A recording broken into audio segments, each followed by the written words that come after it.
this fits with our brand of an exclusive luxury product. We will primarily be doing a push strategy, which will market our products on our distributors, who are then marketed to their customer base. The Juvenile Products Manufacturers Association puts on trade fairs. This will be a primary way of us entering the market and getting our product out there, teaching people about it.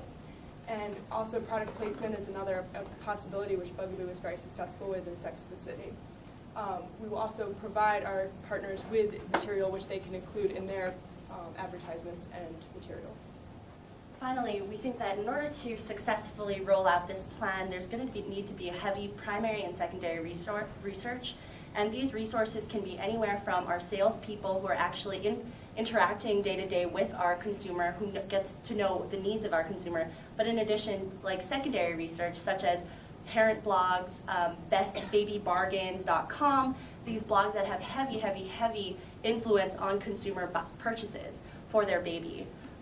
Again, there's the secondary research can be done anywhere from our retailers, that they're understanding any of our competitors' websites, such as Babies R Us, just to kind of keep ahead of our baby products industry. Again, our primary research is something that we would be able to do once we're in the U.S., once we have our placement in the U.S. and have our manufacturing done in Sweden, and we finally roll out our product. It'll be much easier to access that type of primary research. So we'd like to thank you all. This was our presentation, and we would be more than happy to answer any of your questions that you can come up with. Okay. Thank you very much. So we have time for a couple of questions from the venture capitalists. Please go ahead, shoot. So, Saks Fifth Avenue, Nordstrom, and Neiman Marcus, I looked it up already, carry Bugaboo and McLaren. How do you want to achieve that these high-end department stores offer your products, and what is your plan if they do not offer your products? Well, we chose a wide range of stores in case that we do encounter this problem. So we have 3 targets that we want to: Saks Fifth Avenue, Neiman Marcus, and Nordstrom, as you mentioned. They do offer these other products, and these Bugaboo, for example, McLaren has an exclusive line for Neiman Marcus. But we do think that friendly competition is something that these stores encourage, and their general model does not have exclusively one brand per division. So we think that this is a viable option. For example, they have multiple luxury brands, and I don't think that they would necessarily want to exclude any type of revenue that could come in just from another luxury brand in addition. It would be a plus for them, I think. But we did think of that. Thank you.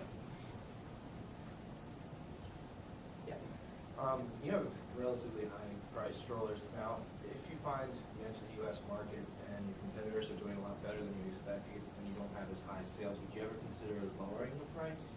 Maybe not matching competitors, but to at least maybe get a foothold into, if you find that's the reason that consumers are not buying your products, just too expensive? We have discovered that the high-end luxury baby stroller industry is increasing.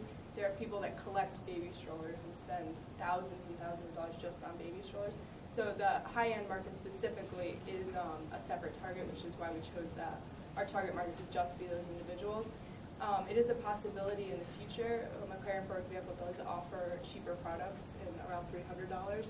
But in general, our production costs, since there will be based in Sweden, since that's what our brand stands for, and is so ingrained into our image, that we probably will not be able to offer a lower product initially, but maybe down the line that is a possibility. And our research, as we showed earlier, kind of speaks against that being an issue in the future, as we're hoping, but I think I'm a covered basis.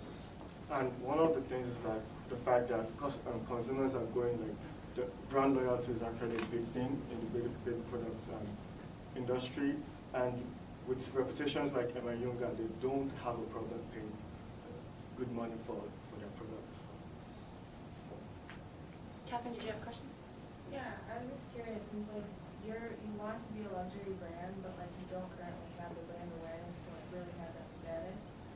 Like how, without using traditional advertising and raising brand awareness that way, how are you supposed to raise brand awareness when consumers don't really know the product? consumers in America actually do know the product because it was here before. There's also the blogs, and there's actually there's actually American consumers who are searching for the Emmaljunga product, but because of all of the issues where they exited the market, that posed a problem for them, and they're no longer distributing directly to America. So there is buzz about Emmaljunga. The problem is that there isn't a distributor right now. We opted out of the advertising because it's not every day that you see a commercial on TV for your everyday stroller. And in addition to that, we don't have those types of finances that we can just blast and broadcast to everybody because we are selecting a selective few. When we say traditional advertising, we're saying we're not going to put any ads in the newspaper, we're not going to put any ads in your everyday magazine, but we are going to reach out to the Juvenile Products Manufacturing Association. We're going to, reach out to these trade shows, like those types of promotion, business to business wise.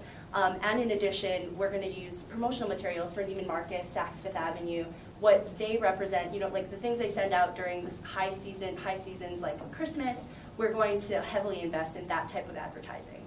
If that answered your question? Yeah. Also, when they entered in the 90s, they had no problem selling them just because the product stands on its own. This guy just literally took a van from store to store, and people bought them by the hundreds on the spot. So it is something that stands on its own. We have confidence that it can be sold with a push strategy. Okay, thank you very much.